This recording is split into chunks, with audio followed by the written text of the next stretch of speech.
Okay, so we're going to talk about paramagnetic and diamagnetic lab today. So you know your definitions. Paramagnetic is going to be attracted to a magnetic field. Diamagnetic is going to not be attracted, or it's going to be repulsed. You got that from your article that you read on Wednesday. So we need a way to bring our chemicals in the area where there is a magnet and see if there's an attraction or not. Okay, so I'm going to go through some different materials that we have, and then I will go through the setup and the procedure for you. So as I do this, you're going to need to pause, write down, type in, fill out your lab report. Okay, so from this video, you should get the materials list, the procedure, and the empty data tables. Okay, so the first thing we need is we need those chemicals. So I have for you manganese chloride. I have iron chloride.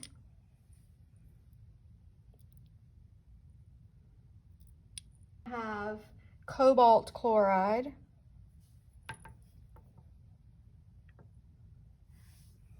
I have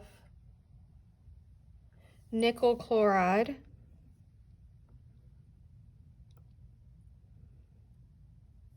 I have copper chloride. And I have zinc chloride.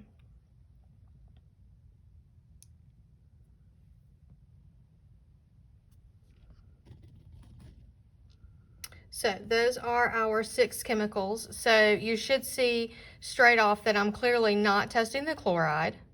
I'm testing the other element. Okay, so I'm testing the manganese, the iron, the cobalt, the nickel, the copper, and the zinc. Some other materials that we have. I have a rare earth magnet. It looks kind of ugly, but it is very strong.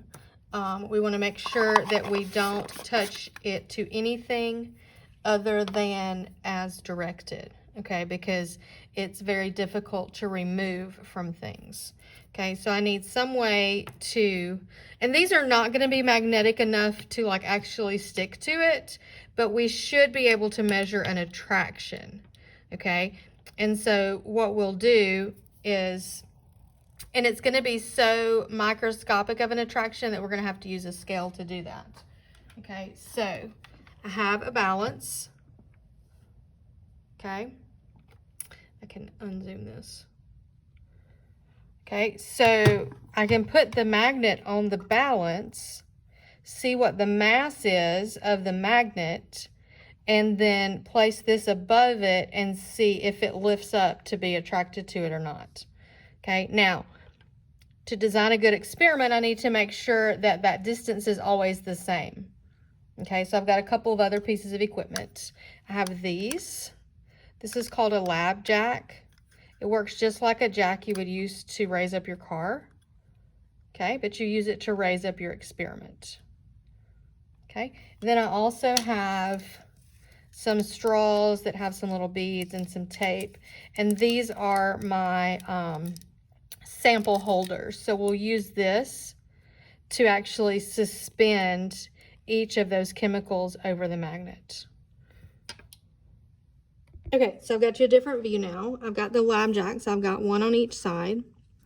So I want to suspend the straws or this sample holder over the magnet. Okay, and I think you get a pretty good view of this. I want it to be as close as possible, but not touching the magnet. Okay, and so then I will take the sample in the area of the jar that has the chemical in it. I will center over the magnet. Okay, and then I'll see what the change is, if it gets heavier, if it gets lighter.